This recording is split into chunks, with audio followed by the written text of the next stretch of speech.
Welcome to Maine, we're stretched to the bone. Prices keep rising, the paycheck stays prone. Inflation keeps knocking, won't leave us alone.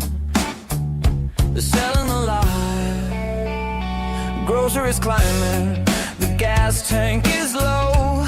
The bill's hitting harder than snow, but silence still blankets the truth. Where does it go? They're selling the lie.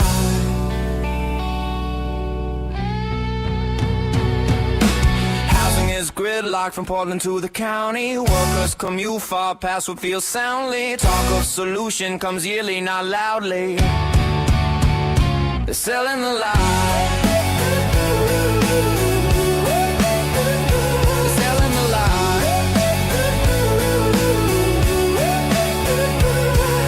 Say every voice counts, but watch who gets lifted. Some stories vanish, some get the spotlight shifted. Depends on what trends and what keeps them gifted. They're selling the lie.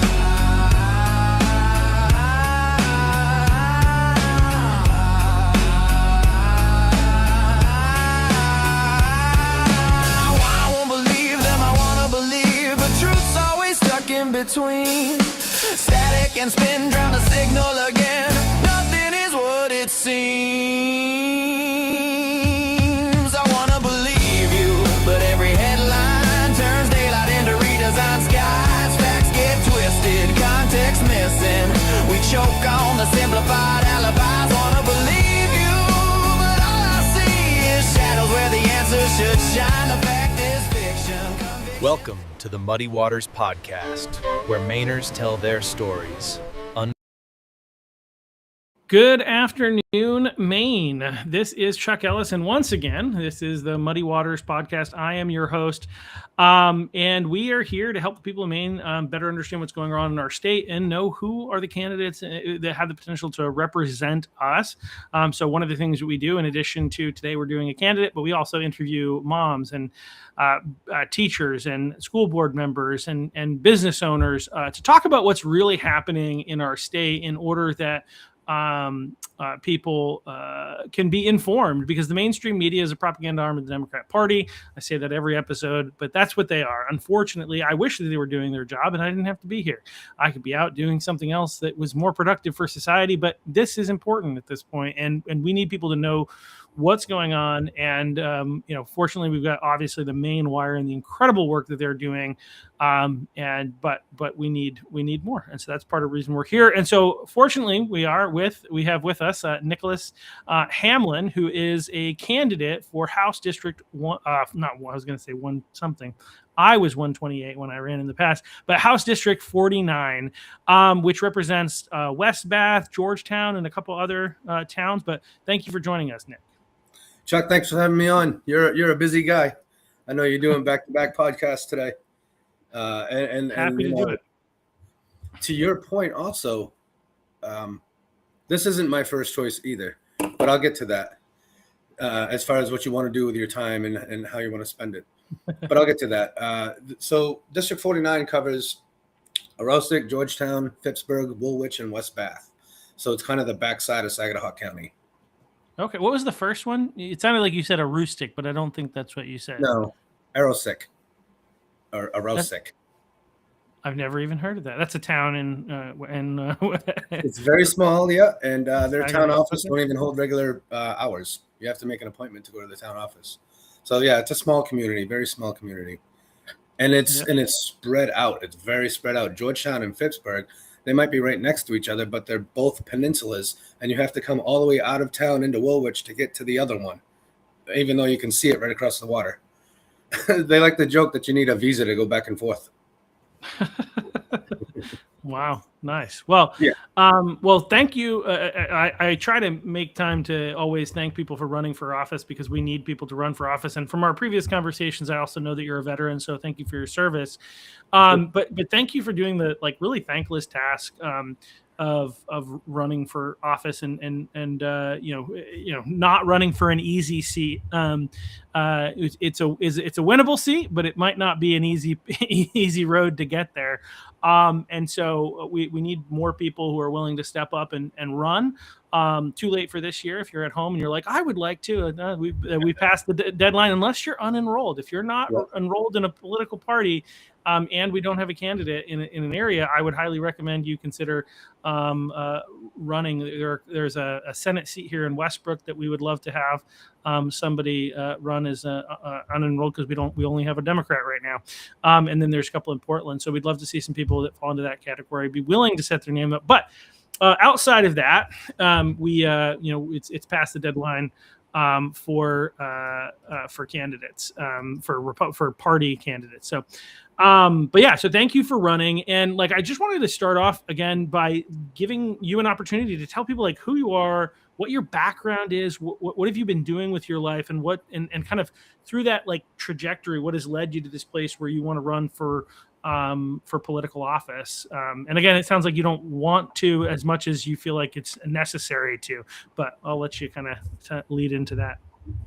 Right. And just like you were saying, so I didn't wake up, or I wasn't brought up thinking I ever wanted to run for legislation or ever wanted to be involved in politics. It's one of those things you see on the news, and you get enough information that you think you can make an informed decision, and you go out and vote. And that's about the extent of politics as far as how I wanted to really get involved in it. Now, I've always been patriotic, being I spent over a decade in the military. I love my country. I fought for my country, and everything that comes with being a veteran, a true patriot. But you come back to Maine, and so now that we have time, so going back, when I got out of the service, I came back to Maine and I started doing fundraisers. And the reason being was because I wanted to honor my father. I come from a long line of veterans. My grandfather was in the Army Air Corps. My father was a Marine. My uncle was a Marine. My oldest son was a Marine. My brother was in the Navy. My stepfather, Air Force. I have a son right now in the 82nd Airborne. He's just waiting for the word. You know what I mean? I call him every day just to make sure he's still in the United States. My youngest was in the Navy. My wife even is a veteran. So service runs deep with me. And so I do pay attention. I came home and I said, I got to honor my father. My father was a Marine. He took his life when I was very young. And it took a long time for me to realize why and how. I had to become a veteran myself and see it through the eyes of a veteran, not through a child who lost his dad and doesn't know why, but through a veteran who actually has deployed, been to combat zones, and watched other people and how they deal with it, and had a really, a different point of view for things like PTSD or shell shock or whatever they want to call it.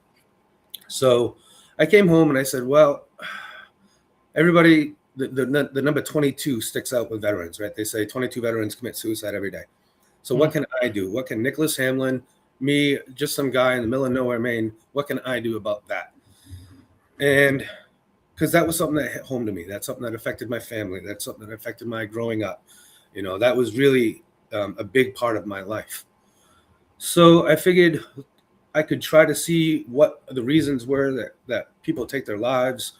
And one of those reasons is homelessness. I mean, there's a lot of reasons. It's pretty dynamic. But one of those reasons is homelessness. And I know Maine is definitely not the place you want to be homeless. So maybe we could start something and work on that. Specifically that. It's kind of just one little niche. But it's what I wanted to do to try to make a difference. So we started this winter softball game back in 2013. I started it with a bunch of other people. And then it grew. It kept growing. The first year, it was all right. We raised a couple $100. The second year, a little bit more. And it kept growing and growing, as you would imagine. To date, that game is still, I'm not involved with it anymore, but it's still being carried on. The tradition has grown and is being carried on. And to date, that charity, that little fundraiser has raised about $130,000 that has stayed right here in Maine and gone straight to helping homeless veterans or in need veterans. And through that process, we helped stand up a nonprofit called Maine Veterans in Need.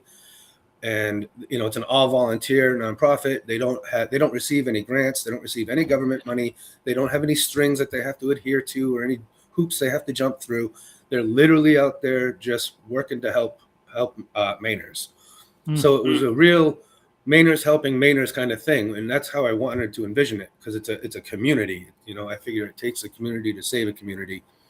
But the problem with it, it was wildly successful. It still is wonderful, but the numbers never went down. So we have 200 homeless veterans that we know of, right? And we address it, and we help them out, and we get them in the services that Maine has. And in about 90 to 120 days, we can get them into some kind of housing. Great. But yet there's still another 200 people on the list. It's a list that the numbers never go down. So that's when I realized I could raise all the money in the world. It's not a money problem. It's a policy problem.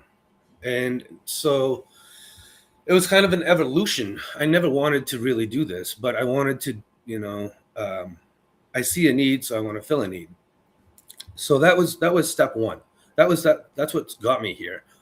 I figured I needed a better platform, a platform where I could start affecting policy. So that's when I started paying attention to how my representative is voting. I wanted to see if she's even interested in this kind of thing, or is the Maine state legislature as a whole, as a body, are they interested in it? Are they doing anything about it?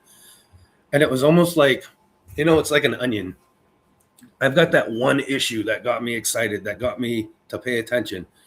And then as I'm paying attention, I start peeling back all these other layers. And I'm like, whoa, you mean to tell me our taxes are higher than most everybody else in the whole country? You mean to tell me we pay more for electricity than most everybody else in the country, and our education outcome is lower than most? And it's just like the layers of this onion that you keep peeling back, and it doesn't make sense. And I thought, wait a minute. And then there was the cherry on top, right? And that's the fraud, because everybody says, oh, we can cut taxes, but to cut taxes, we have to cut some kind of social service. That's not even the case anymore. Like, if we root out fraud, we could probably cut taxes without affecting social services. Now, I 100% agree our social services need a great revamping to be more efficient, to actually satisfy their mission. But why is nobody affecting fraud? Why is nobody looking at fraud? I don't feel like Augusta has Maine's best interest anymore. When the federal government says, hey, we have a program here, whether it be SNAP or anything else, we have a program here that we feel as though that you have a lot of fraud. So let's see the books, let's clear the air, let's make sure there's no fraud so that we can keep the federal money coming. The state of Maine responds with, nah, I'll just shift the burden to the Mainers instead of, coming clean with it. Wouldn't that be a great opportunity for Maine to blow it in the federal government's face and say, no, see, I told you we don't have fraud? But they don't. They say instead, cut off your money, Mainers will pick it up instead. And that's just keeping the fraud, almost enabling it, keeping it alive, keeping it going. So I saw this and I kept seeing this, and it was almost out of frustration. We spoke about this, I contact the Saginaw County Republican Committee, and I say, who do you got running? Who's running? Nobody. And I'm like, come on. I know the deadlines. I know how the process works. Somebody's got to get people interested, got to get people excited, got to get people talking about it at the water cooler and whatnot. And I kept asking them, and I kept bugging Brian, Roy, and company. And they kept telling me, nobody. We don't have anybody yet. We don't have anybody yet. I asked the guy who ran last year if he was interested. And he's got his reasons. And I thought, man, and one day I was just looking in the mirror and I realized I was staring right at the guy that was going to do it. So I threw my hat in and said, yep, I want to do it. Shortly thereafter, I found out I had a primary opponent, which is great because it really just adds to this whole thing. Like, we're both really out there saying the same message. So ultimately, I've been trying to use my campaign as a platform to increase GOP committees throughout the towns, throughout my district. Setting one up in Georgetown, trying to set one up in Phippsburg, and helping the one in Woolwich, and same thing with being on part of the one in West Bath. Just really, whether I personally win or not, I understand the Republican Party needs to win, and that's really what I'm pushing for, what I'm trying to do. So it's not really about me, it's more about trying to do best for my community. And right now, the Republican Party is it. So you got me on a little soapbox Say for a minute. No, it's great. I think one of the things that like I've been bringing up all this week, because I think there's a lot of noise out of Washington. And again, what we try to do here in on the Muddy Waters podcast, like I don't talk a lot about what's going on in Washington or what's happening in Iran or these things like that, because we're talking about local politics. What Donald Trump does in the White House does not, it has nothing to do with the fraud, waste, and abuse that's happening in Augusta. Right. That is despite like the appearance and how everybody make their decisions about how they're going to vote based on what's happening in Washington, an indictment supposedly like in some people's minds on the Republican Party, or stuff like you need to vote based on what's happening here in our state, and what's happening in our state is insane. Right. And really, the only hope for the Maine people, you can be upset and not love everything about the Republican Party or what's happening in Washington, D.C. But the bottom line is the Democrats are destroying our state economically. You look at your energy prices, you look at all these things. You look at, again, like the fraud and the fact that they're not fixing problems. I love that you highlighted this as part of your story. Part of the reason that you want to run is because you actually care about real outcomes. Right. You're not interested in saying, I want to be somebody who looks like they help veterans. You actually want to help veterans. Yes. Right. You want to help get veterans off the street. I think, yeah. Sorry. I might be paraphrasing here, but I believe David Boyer said it too. He said, I don't care where a good idea comes from. And I really like that. I really respect that. So when we look at different things, when we look at all the different industries within Maine, whether it be our homeless, whether it be our housing, our industry, like our building or our manufacturing or our fishing or our healthcare, education, whatever it may be, we have examples. And I think I mentioned this to you. We have examples. We have other states. We have 49 other examples of what does and does not work. And I'm telling you, a lot of times we fall into the category that does not work. So we can, and I don't care if they're Republican states or if they're Democrat states. If it's a state that's producing outcome and good for our people, then that's what we need to have here in Maine. It doesn't matter where it came from. Doesn't matter the party anymore. It's got to be, you got to have a Maine first agenda, a Maine first attitude for Maine. To your point, I'm not going to sit here and defend every single thing the president does. I can't. Nobody can. I can defend me, and that's where we're going to end that. I can't defend everything because, for one, I don't have all the information. So it would just be ludicrous for anybody to try. I wouldn't tie anybody else to a whole, to another person, but I can, to some degree, to a party. Okay, because at this point, there's a lot of just narrative voting. It's just or party line voting, I should say, where it doesn't matter what's in the bill. Republicans have put forth really good stuff, and it gets shot down because it came from the Republicans. If we wait a year or two, I guarantee the Democrats will put forth the exact same bill and then champion it as their own. And then, we go back and forth with this all the time. And I'm so sick of the games. And I think most people are too. We need to start having adults at the table that can actually say, yep, that's a good thing for Maine. And be, totally honest and transparent with the people. Not trying to give no bid contracts to family members. Yeah, that's an insane one. I mean, it's a story that can keep being told. Is that like that because that's what's going on in Augusta, right? Like they're, giving out huge. I think it was an $820,000 or $812,000 contract that was given by somebody to his brother for landscaping, and it's just like, okay, that's. How is that okay? Yeah. Right. Yeah. Right. Yeah. So tell me. So obviously, like one of the big issues for you, is obviously veterans and trying to deal with the homelessness situation, specifically related to veterans. Although I imagine you'd like to help fix homelessness as an issue in our state in general. But like, what are the other? I guess do you have any proposed solutions that would actually be beneficial to helping with the homelessness problem? But also, aside from that, what are the other issues that are your kind of primary focus issues that you're running on? So yeah, it's so I focused on veteran homelessness because I felt that was a smaller pie, if you would, a smaller thing to chew on, and an easier task. because and it really opened me up to why homelessness happens. It doesn't matter if you're a veteran or not, but why homelessness happens to begin with. So if you can't solve one without solving both. I would love to be able to, wave a wand and say nobody's ever going to be homeless again.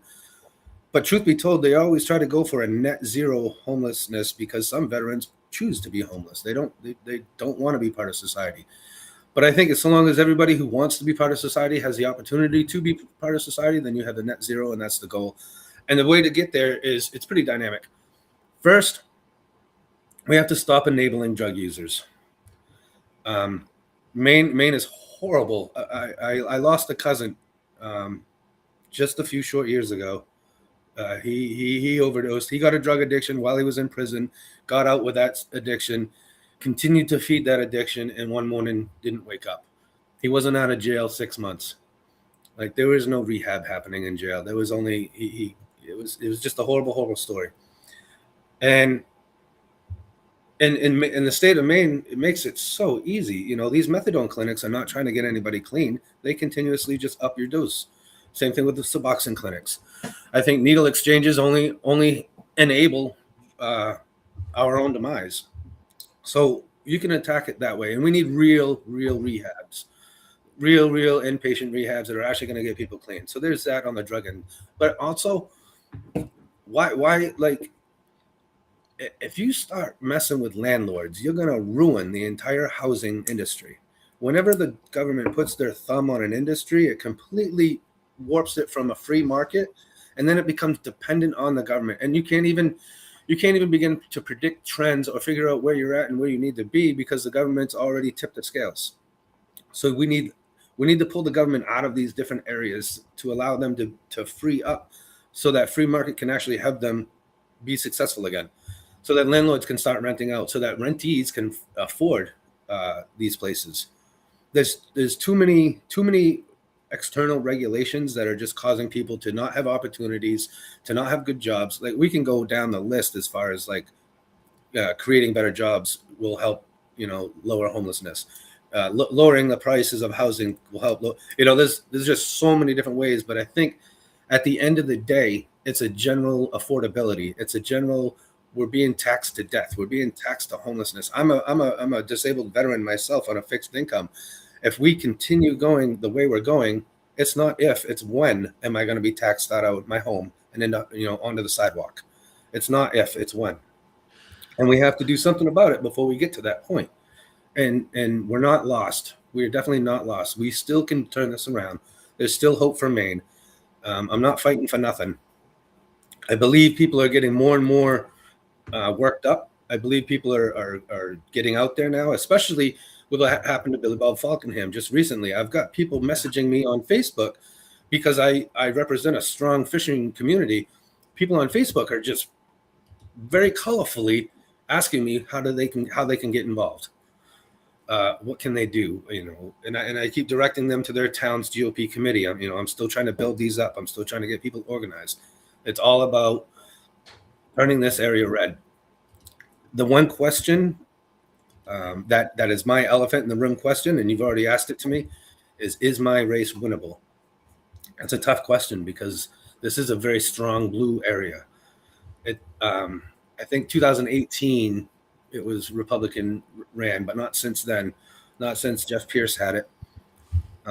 And I wouldn't be running if it wasn't for the fact that the seat is open. There's no incumbent this time. So yep. It can be won. It definitely can be won. This place was fired up when Pete Hegseth showed up. I'm always out there on the Sagahawk Bridge waving Old Glory. You can find me out there. Any opportunity and chance I get, I love it. The Maine Wire's done a couple of stories on me out there. Just Brian Roy always asks me, are we going to be two fools on a bridge? Maybe. Let's go. And we always have a good time. Yeah. Definitely appreciate you doing that. Also appreciate your willingness to run for a district that might not be as easy to be successful at. I think looking at the numbers, I think, the most recent people that have run got as Republicans against a long-term incumbent. She was the person who's currently representing has been in there. She's terming out, so you're not going to have to run against her. That's Allison Hepler. But she's a long-term incumbent, and it's hard to run against an incumbent in general. For a variety of reasons. Name recognition is one of the biggest factors in winning an election. But also, like with that, people have access to money and all this other kind of stuff, right? So it's hard to run against an incumbent, but the most recent person got around 39%. 38.6. Previously, it was like 42, 43%. So running against an incumbent puts that, like, I think at base, we're looking at somewhere in the 42 to 45% without like doing too much work. But if you work hard, I think there's hope there. And I think that if we can get people behind you to help you and support you, I think that's a big part of it. But obviously, I'm Cumberland County, as far as I'm the chair of the Cumberland County Republicans. But right now, I'm sure the GOP is not picking a side between you and the other primary person who's in the primary. But I think it's a good thing to have, multiple people running, because you're both getting out there activating Republicans. I think that's positive. And just again, appreciate your willingness to run. So like, what are you going to do, or how are you going to go about like overcoming the obstacle? And actually, let's rephrase this. Obviously, like without like being negative on your opponent, like why do you think you're the person to represent District 49? Yeah. So first off, the way so you're gonna need a candidate that can win. At the end of the day, the candidate that wins the primary is going to be the person that we're going to need to be the Democrat challenger. That's where we're at, and I believe that's me. I honestly do. My opponent, she's stepped up to the plate a time or two, and hasn't been able to pull it together. So I think the area kind of knows that. They've seen the voting that's happened recently, and I really want to make sure that the people have an option. That's the biggest thing that I really got into this. I said we need an option. We need somebody who's going to be able to fight, going to be able to organize, going to be able to put this together, has the energy to do it, has, I in some areas, in the veteran circles, everybody knows me, but in the political circles, I'm pretty much, a brand new face. No, I like to joke with people because I'm a clean elections candidate. I like to joke with people that I'm a Hamlin looking for a Lincoln. And I try to play on that a lot, because Hamlin is a really good, and it's a really good name here in Maine. Since we had a governor who was Hannibal Hamlin, who was also Abraham Lincoln's first vice president before Andrew Johnson. So I tell people, I've got the energy, I've got the drive, and I've got the honest drive too. I'm not just going to tell you something to tell you something. I've already started organizing events, and I've even invited my primary challenger to these events that I organize, that my campaign pays for, that I'm utilizing to try to set up GOP committees. But I have, governor candidates there and everybody else come in. And we did a big thing on Maine's birthday on March 15th, because it was Maine's 206th birthday. So I threw a party down in Georgetown. And it's those kind of things, like sitting down and having coffee with somebody that sits on the lobster council for this fishery. Or going to these different meetings, going to these different places and meeting all these people. I have that energy. I have no problem at any time, because I'm retired. I got the time jumping in the car and talking to somebody down the road about anything they, whatever concerns they have. I've got a pretty good crew helping me out, and it's only going to get better. They have a lot of good plans that they've been telling me. So I hope in the next week or two to have a few more things to announce. But honestly, it's the energy. It's really the energy that's behind this. It's phenomenal and only growing. You saw, we just replaced that sign down on Route 1. The one that's now, well, we made it say "God bless America," and it's those kind of things. It's those kind of connections, getting really in with the people and what really, really matters. Not just stumping and saying I want to do this, I want to do that. It's more like, what do you want? What can I do for you? Like, what do you need? I think that the community needed that sign fixed, and it was most unfortunate that less than 24 hours later it was vandalized again. But The owners assure me that they have a plan, so I'll sit back and wait to see how that comes out, and I'll report when it does. Yeah, no, that makes sense. Well, I appreciate being that I'm the chair of the Cumberland County Republicans. I would I would love to have somebody helping coordinate, set up, and reestablish committees in some of the towns where we unfortunately don't have a committee. So even if you don't get elected, in terms of Yes. You've done a service to your county, and we really appreciate that. I think Saginaw is a challenging county for Republicans. Maybe, I don't know if it's more challenging than Cumberland County. We definitely have the most Democrats here. Yes. But we do have some very conservative areas, which does help, like Standish and some other places.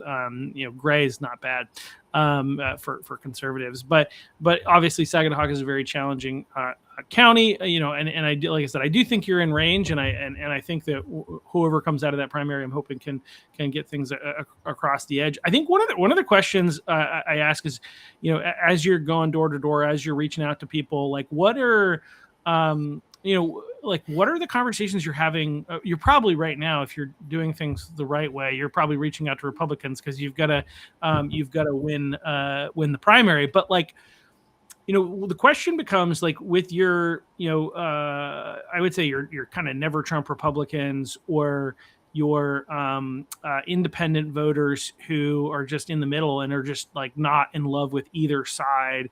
What are you saying? What do you say to them? How do we, because especially in a district like yours, you're not going to win by getting Republicans out to vote, no, right? Right. That's not enough, right? And so, what do we say, and what do people at home say to their friends who are not Republicans, and maybe are frustrated with, again, I maybe overemphasizing this, but there's a lot of people that are not happy with what's going on in DC, and they're looking at the Republican Party in Maine as though we're the same thing, and so therefore I don't like what's going on there. Therefore, I'm going to vote Democrat, or I'm not going to vote. What do we say to people to encourage them to vote Republican and get out and help your candidacy, for instance? Yeah, this is actually pretty easy because it doesn't take much convincing. A lot of people give me the same line. It's the disclaimer and then the true feelings, and everybody starts off with, I don't much care for Trump.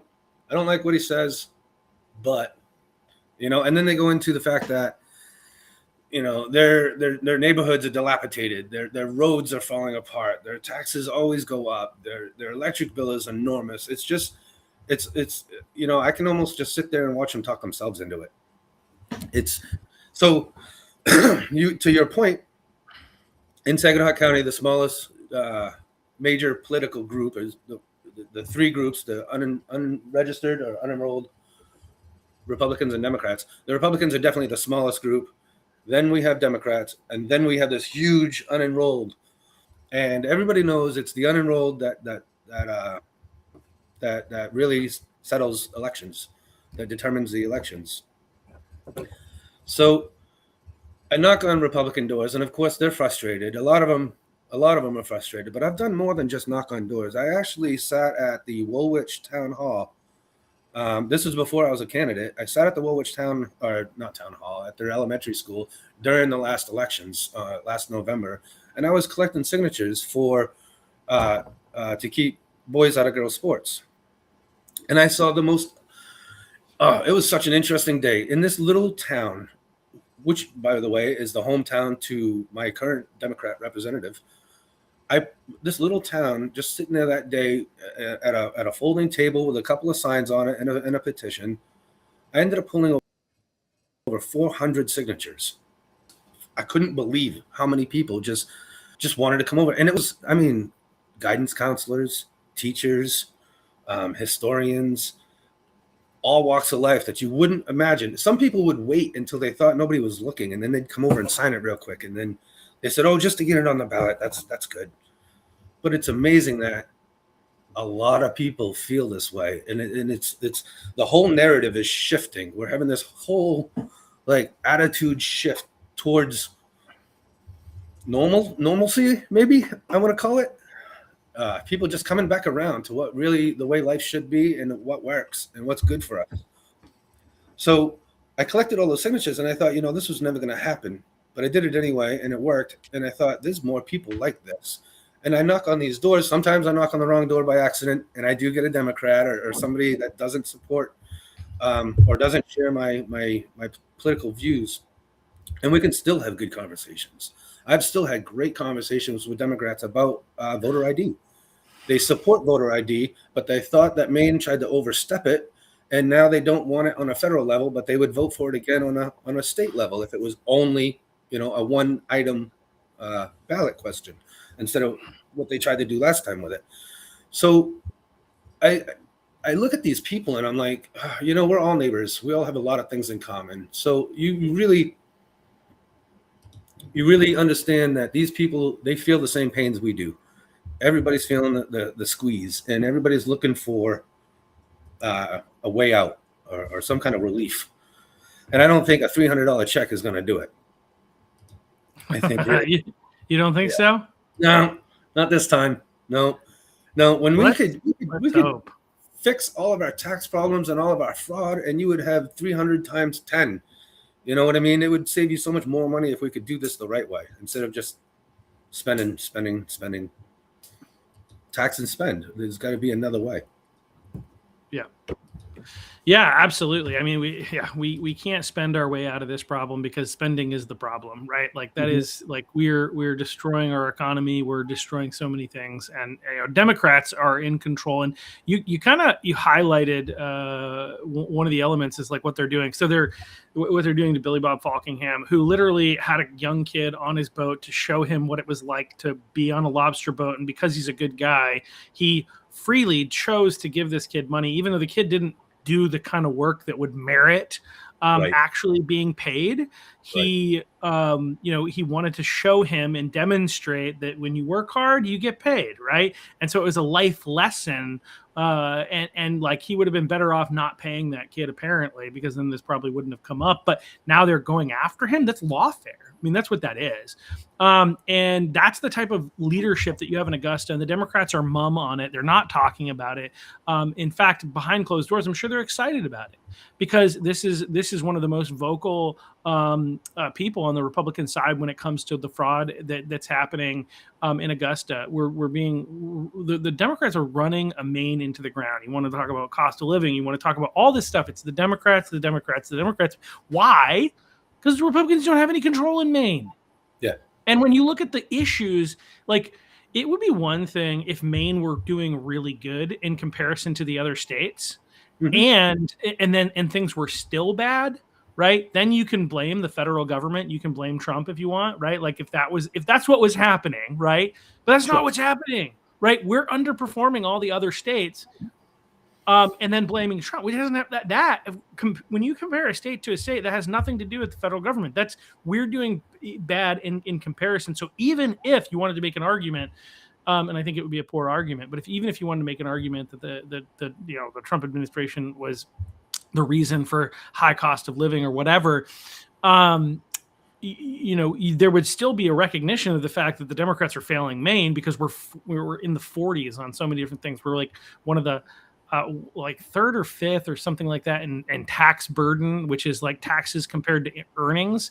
The cost of living here is terribly expensive, and it's only going to get more expensive if Democrats continue to be in control. The energy policy in particular is atrocious.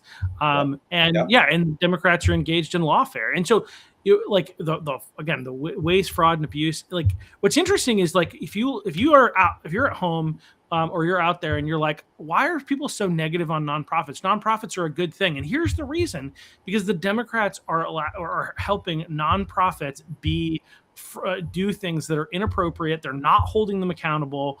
And so as a result, you think nonprofits are getting a bad name. The answer and the reason behind it is the Democrats and the fact that they're allowing, and arguments could be made that there's evidence that seems to suggest that the Democrats are complicit, some of them serving on the boards of things like, or serving in positions for Gateway Community Services, Deca de Lock, and other things that it's almost like maybe they're complicit. Maybe they're coaching these organizations on how to defraud the Maine taxpayers.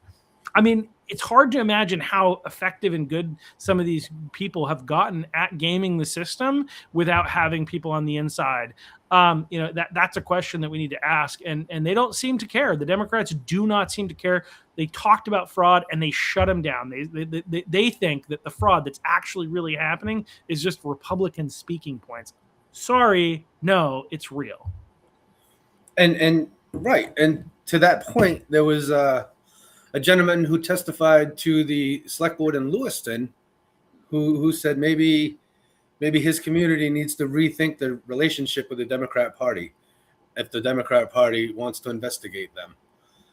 And I thought, what is this relationship? What are we talking about? Is money getting funneled for votes? What are we doing? I don't know.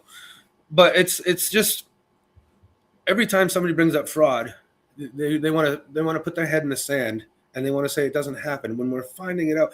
And they're not even trying to cover it up anymore, because on May 1st, who's coming to Maine as a guest speaker? Tim Walz, right. So he's going to be the Democrat guest speaker at their convention. And I'm like, really? Like, we're trying to uncover all this fraud, and you're just not even trying to hide it anymore. You're literally like throwing it in our face at this point. And I just feel like, Maine can definitely do better. Maine can be better. With the amount we're paying and the amount that we're getting taken advantage of, our streets should be lined in gold. Our children should have everything they ever needed, the smartest on the block. It should be, total Shangri-La. It should be just heaven on earth. But it's not. It's not even close. And we're losing our state. I sit here in front of all these beehives because I'm a beekeeper, and every time I look at these solar fields that are cutting down all the woods to put up these solar panels, it breaks my heart, because I tell you, it does nothing for my bees. Absolutely. And it's just like cutting off your nose in spite of your face kind of thing. And we just keep doing these feel good policies that have these great catchy names, but do absolutely nothing to help Maine. And if anything, actually hurt most of Mainers. Then they just put an extra, policy against Uber drivers now, and it's going to make it so we have less Uber drivers at the end of the day. I could bring it up, but it's just this policy after policy after policy, and you're like, oh, now we're paying for security for our legislation. Why?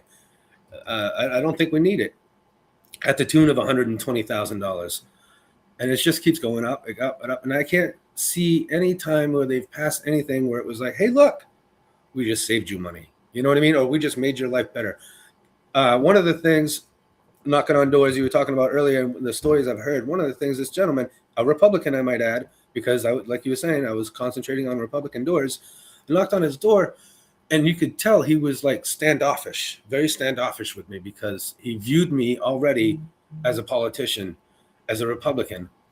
And even though he too was a Republican, he had no faith, zero. He looked like a guy that'd been let down over and over, and he just was done.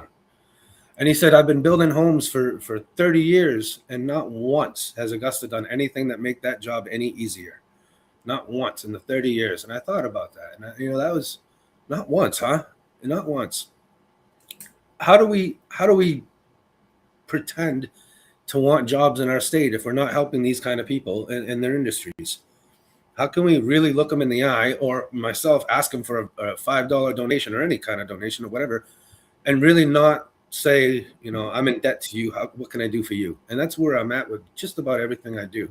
It's not the Nick Hamlin hour. Okay. It's really, what does Maine need to get out of this rut we're in, to stop circling the drain, to start picking ourselves up? And it's not rocket science either.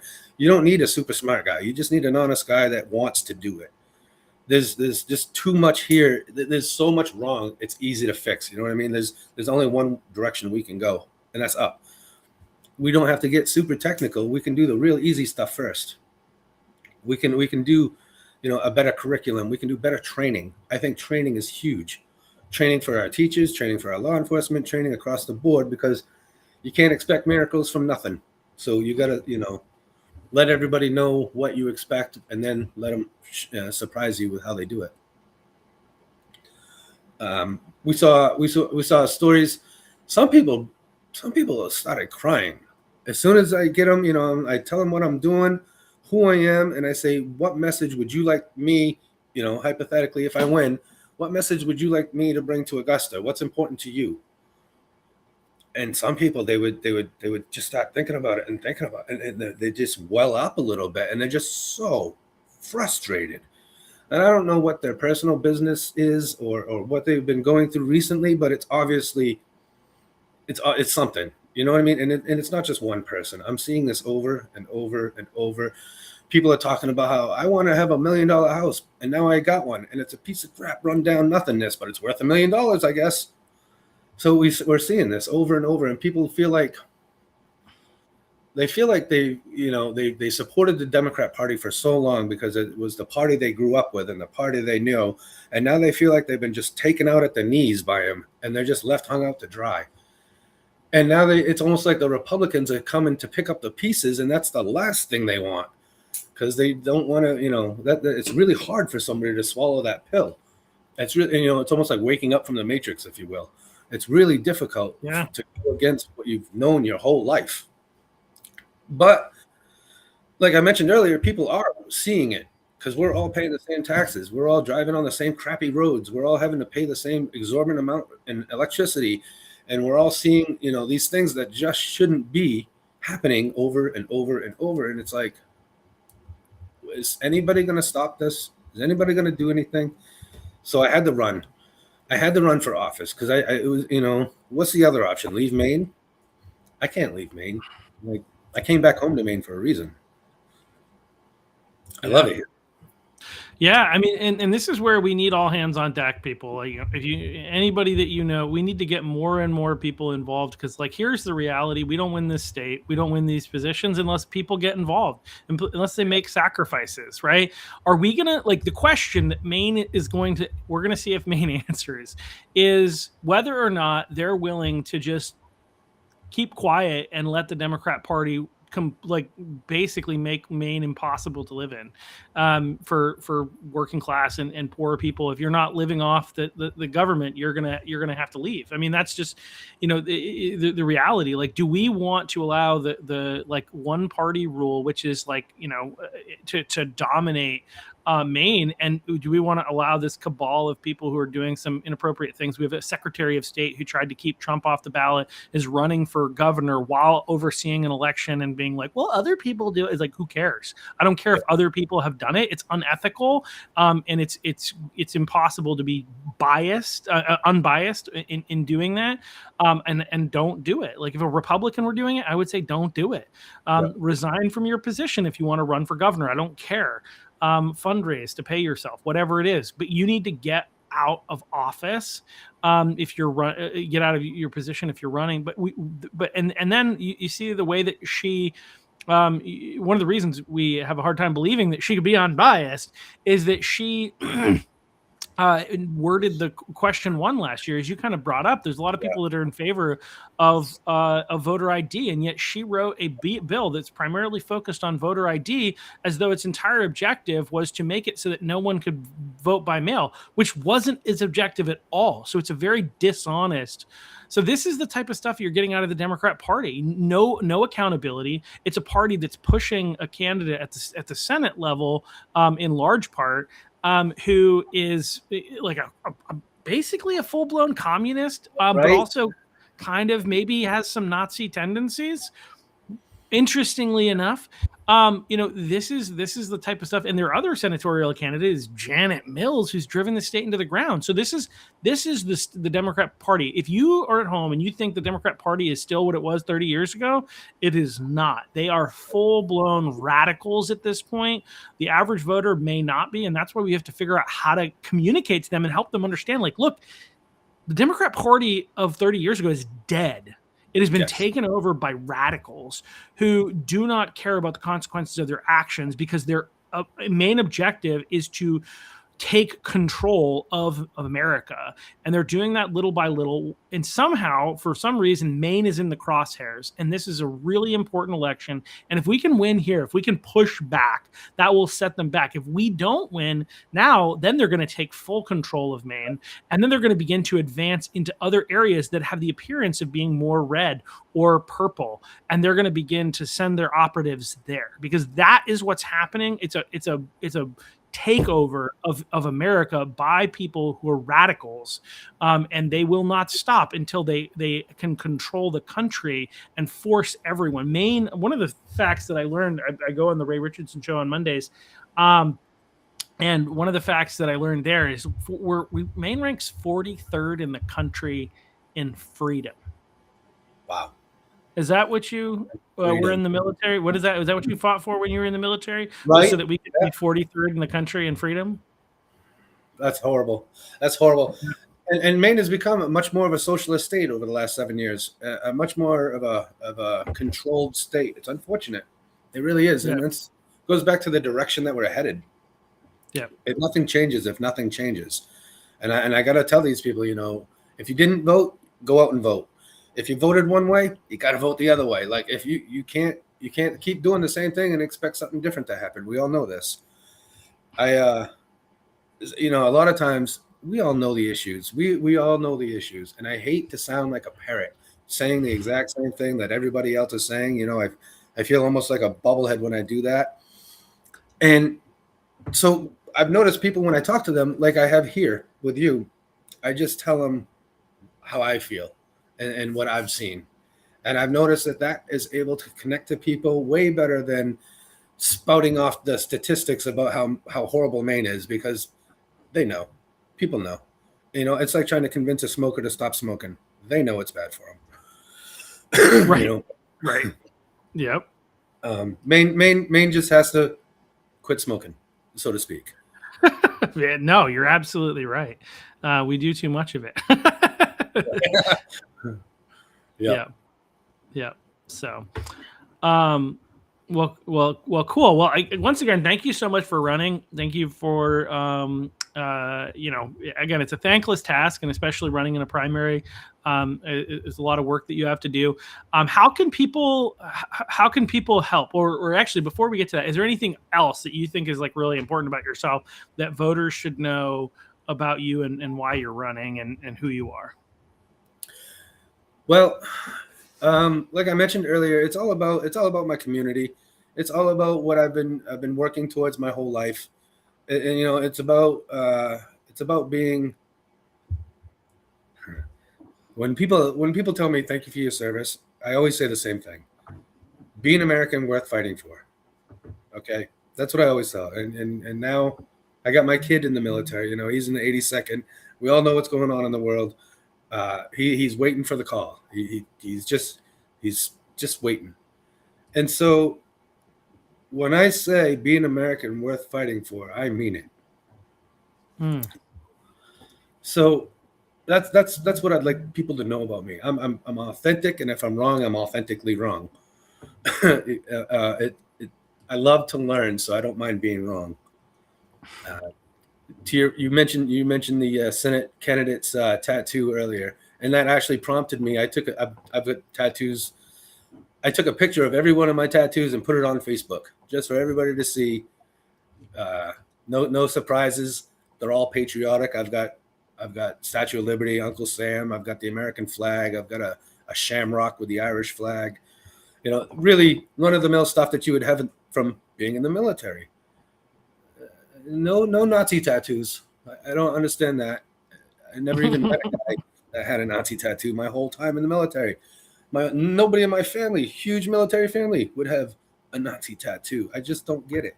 And then to claim that you didn't know what it was. Okay.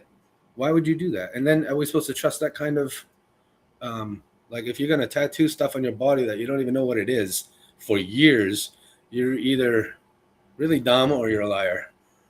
And we can't go either way with that. So I thought that was funny. I posted all my tattoos, for better or for worse. Everybody can see them on Facebook, and why not? But to get a hold of me, It's Hamlin for House 49. Those are all numbers. Hamlin for House49.com or at gmail.com. If you want to email me, it's the same thing. Go ahead or find me on Facebook also. People find me on X for that matter. I'm beekeeping in Maine on X. I love it. Yeah, that's more. So I've seen that. Yeah. Nice. Now that it's warming up outside, I'm going to be super duper busy this summer because the bees are going to be coming out and needing my attention so that we can make beautiful, beautiful honey. Nice. Well, I want to take that opportunity to go back to an issue that you discussed earlier. Like, you alluded to is you're a beekeeper, and bees, like the environment, the way that we're the liberals tend to I think that they own the environment, and they think that they're the only ones that care about the environment, and yet when it comes to like the solutions that they have, if you want to say that there are problems with our environment and we need to do better, I agree. Right. I don't disagree that we need to be better. We need to think, but particularly one of the areas that we need to be better is in like thinking about the habitats, thinking about the negative impacts of solar panels, specifically the supply chain. Where does this stuff come from? Like under the guise of caring about the environment, they're actually destroying the environment. They're causing more problem, and they're not efficient. Like this is something that we know. And so that's just, I just like, and one of the reasons how that relates to bees, obviously, you know more than this. Maybe the average person doesn't know, but there is a problem with the reduction in bees in our world, right?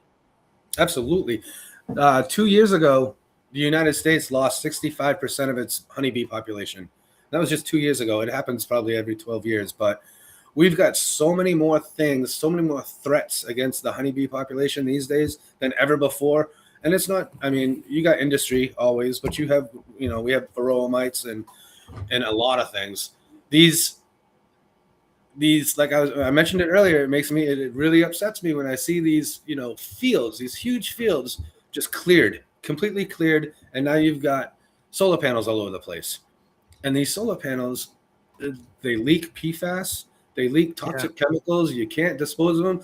So if the technology was actually there, I would 1000% support it because it would be a clean technology. But there needs to be a whole lot more R&D done before we start clearing fields to put these things up. They just don't make sense at this point.